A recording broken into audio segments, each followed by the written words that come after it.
Hey guys, how's it going? Jason here again. If you haven't been to my channel before, welcome. If you have, you know what I've been at. And the Pajero has now been on the road for over a week. Haven't really had much issues. One of the ATF pipes split, so I did a wee fix for that there. Apart from that there, I've been daily driving it. It's been mint. But I've sold the MX-5 now because I don't really need to tax 3 vehicles. And I've kind of put myself in a position where I bought myself another car. What I have bought myself is quite cool. I really like this actually. It is a 1978 Reliant Scimitar. Let me see this. This is class. Look at this bad boy. Does need a bit of work, not gonna lie. But being a fiberglass body, we don't have to worry about the body rusting. We do have to worry about the chassis rusting. And there's a couple of fixes I need to do on that before we do anything really. But I'll bring you around to the front. So look at that beauty. Under the bonnet then we have an S6 V6. It currently is not running very well. When I went to see it, I dripped some petrol down the carb and she fired up. So she does run, but she currently won't run on her own steam. So I need to address a few things. I might not be getting fuel.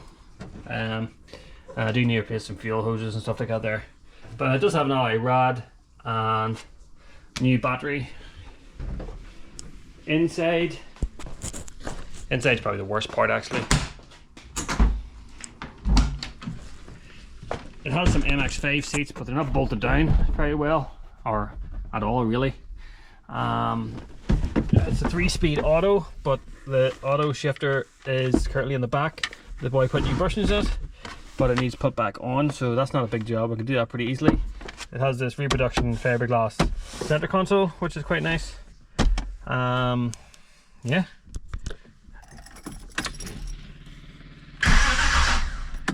So it does crank easily.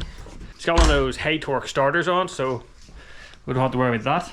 I don't really have a big plan for this here. I kind of just want to get this state where it's running, driving, and safe for the road, to give the brakes a check over and everything, and just make sure it's all good, and then we'll be flying. I don't really see any issues anywhere else. There's one, I can't really show you. I'll get it jacked up now and show you that later.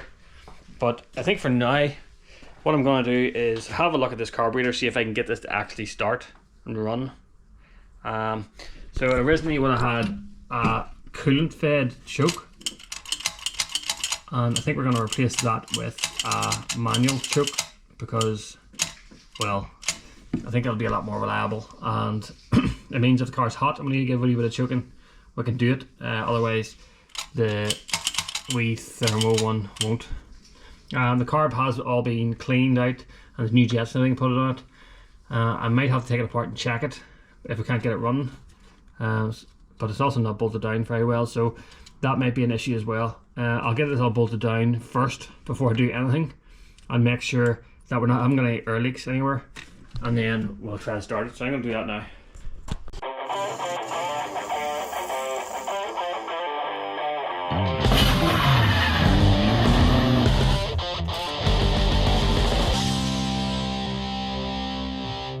Now the carburetor bolted down, there's only 3 nuts on it and none of them were tight, and I found another nut down in the engine bay, so that seemed to fit it. So I got them nipped up. What I want to do first of all is make sure I'm getting fuel to the pump, or not the pump, getting fuel to the carburetor. Someone's converted the mechanical pump to electric pump, so that's handy. And we'll see if we're getting a good flow of fuel here. Oh, we definitely have fuel at the carburetor, and we have fuel in the hose. So let's see here.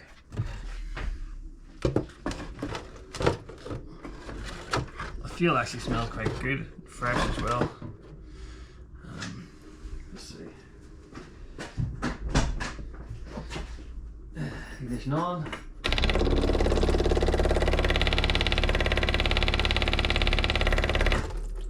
Okay, so down here. So that was, bring that back down to there. Right.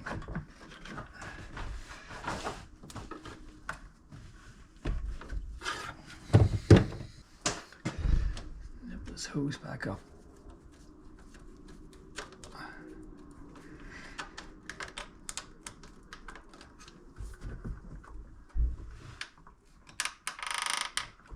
It still turns, but let's just see what happens now.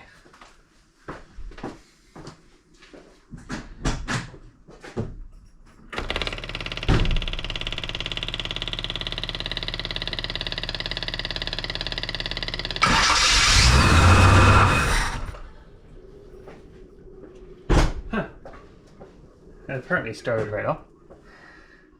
It's also apparently in gear. That's not good. Right, just see if I can put it in park. Now I know it runs, sort of. I'm actually reassembling the shifter assembly here. And it did have this clip on it, but it's screwed, and these are naff as fuck anyway. So we'll get rid of that there. I've drilled it and put a split pin in it. I haven't like looped the split pin around yet because I don't know if this is right. I don't know what way around this arm is meant to go, but that's done. On this side, this nut was loose, so I tightened that up, and then I put a grub screw in here. This all works, so this is the whole assembly's ready to go back in again. Previous owner, he's put new bushings and everything in the shaft, so hopefully everything will be nice and tight. I'm gonna go underneath. Put this in. Oh yeah, I got it jacked up in the air as well. Right, there's a few things here before I go ahead. We have quite a horrendous oil leak coming from somewhere, but we'll just ignore that for the time being. The chassis up the center is pretty much mint, because probably it's been leaking oil for so long that it's saved that. These outriggers where the body kind of sill line bolts onto, it's been repaired in the past in a few places. It's not too tasty, but I'm sure it'll hold up for what we want to do. I'm gonna give it a proper investigation. There was also a hole here in the body. I don't know what happened there. Someone's obviously went through it, so that's not gonna be a hard fix. We'll just put a bit of fiberglass over that because the body's fiberglass. And then, yeah, all this seems pretty good, to be honest with you. Up in there is a wee hole, but I'm saying all this isn't really a big problem. I can get that there at some stage. The majority of it is good. My main concern is the other side. This is interesting. I think I might be able to work with what's here, but I don't know. The welding on this is actually shocking. So I don't know if I should show you this or not. So this here is one of your link arms or trailing arms for your 4-link suspension for the rear. And you ready for it? Oh boy, look at this. So obviously this is rotted away at some stage, and then someone's slid a bit of this pipe up the inside of this pipe and then done this stuff. So yeah, I'm gonna see about grinding the majority of this out and actually getting a weld in there that actually might have a bit of penetration. Like, this has been obviously been done a long time ago and it hasn't shifted, so on that front it's probably okay, but I'm gonna grind this all out and put a decent weld in there and along here and obviously here, and just tidy up the bits that have been repaired, and I think it will be okay. But that is crazy. That is like the worst welding I think I've ever, well, I don't know, I'm not gonna say the worst welding I've ever seen in the car, but it is definitely very, very poor. But yeah, I think if I had that fixed, obviously it hasn't affected the strength of it anyway. Well, it has, but it hasn't made enough of an issue for it to be a problem. But I don't like it, and I just don't feel comfortable driving around with that, so we'll fix that. Elsewhere down, this outrigger seems pretty much alright. I don't know how much has been repaired in the past. There, obviously. And that outrigger there needs repaired up in there. But for the most part, it's pretty good. Like even around here and all, it's nice and solid. And that chassis is definitely good. So we'll not worry about that. Thankfully, we're good there. I can't believe someone did that and then sold the car to someone.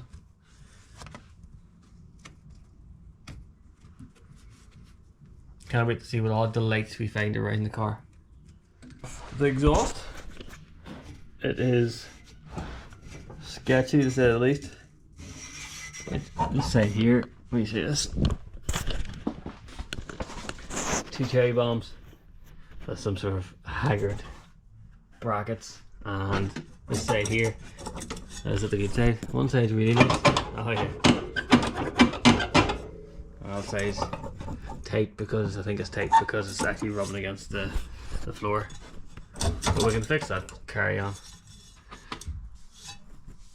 There's an alloy fuel tank, which is quite nice. Again, might have to address the mounting of it, but yeah, the rear axle is really nice in this here, the way the links are on it. I quite like that. But yeah, overall, it's not so bad. Right, I'm gonna go try and fit that shifter linkage.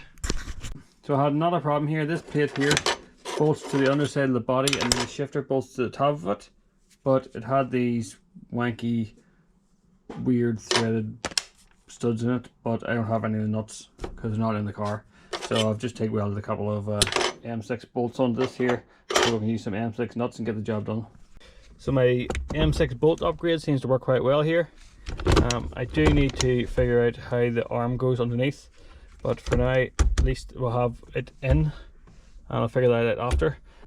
Another thing I've done is that I couldn't really bear the look at this rear trailing arm setup here anymore where it was welded on, so I've done this. It's better than it was.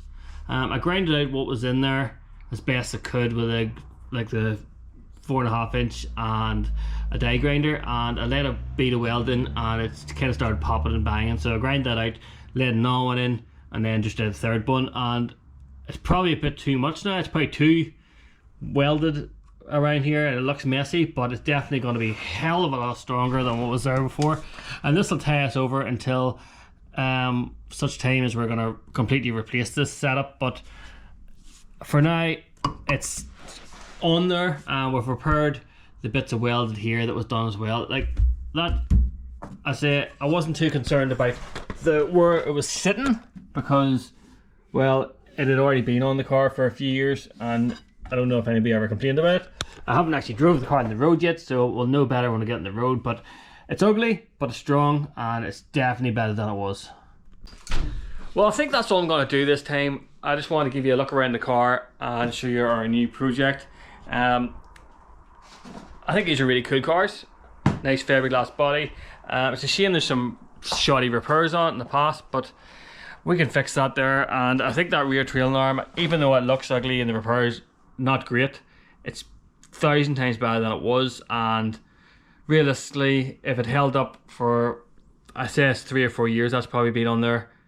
What I've done is definitely going to make it last longer, but we're not going to make it last that long. But this is just, we're going to play with this here, get it on the road, drive it about while we're working on the AMG. But this here is just basically me having a third car on the road that I don't have to pay tax on.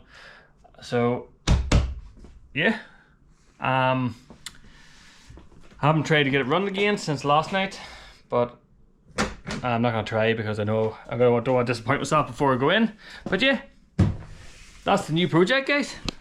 And if you'd like to join me getting this Scimitar back on the road again, I don't think it's going to need a whole pile, but we're going to check it over, make sure everything's good, actually make sure it runs, drives, changes gear, etc. And yeah, please like, subscribe, and I'll see you again in the next one where we'll hopefully get this bad boy running down the street.